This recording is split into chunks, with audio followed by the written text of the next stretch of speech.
General Mohammad Ataul Gani Osmani, যিনি মুক্তিবাহিনীর প্রধান সেনাপতি ছিলেন। আজ জেনারেল মোহাম্মদ আতাউল গনি ওসমানীর 42তম মৃত্যুবার্ষিকী। তার জন্ম 1 সেপ্টেম্বর 1918 এবং মৃত্যুবরণ করেন 16 ফেব্রুয়ারি 1984 সালে। আমি চৌধুরী আহমেদ আল ইরফান গ্লোবাল মিলিটারি আপডেটের পক্ষ থেকে শ্রদ্ধাভরে স্মরণ করছি এই মহান ব্যক্তিকে।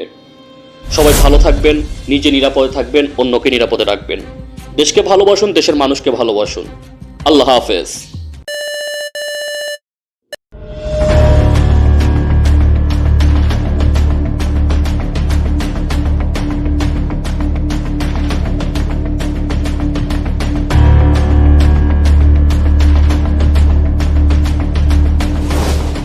ধন্যবাদ সম্পূর্ণ ভিডিওটি দেখার জন্য।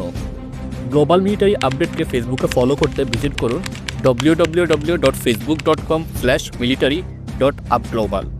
আমাকে সরাসরি ফেসবুকে ফলো করতে ভিজিট করুন www.facebook.com/irfanofficial.pt।